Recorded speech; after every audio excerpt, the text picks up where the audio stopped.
একটা ছোট ছেলে তার খেলনা হাতে ধরে বসে আছে, কিন্তু তার পাশে পড়ে আছে তার মায়ের নিথর দেহ।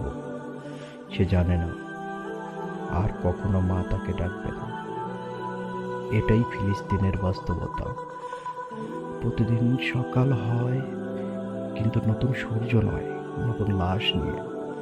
প্রতিদিন বোমা পড়ে, প্রতিদিন কবর খোঁড়া হয়, আর আমরা চুপ, নীরব দর্শক হয়ে গেছি। আমরা মুসলিম, আমরা উম্মাহ। এক ভাই কষ্টে থাকলে আরেক ভাই কিভাবে নিশ্চিন্তে ঘুমায়? রাসূলুল্লাহ সাল্লাল্লাহু আলাইহি সাল্লাম বলেছেন, তুমি যদি সকালে জেগে ওঠো আর তোমার ভাই বিপদে পড়ে থাকে, তবে তুমি কি সত্যিকারের মুমিন?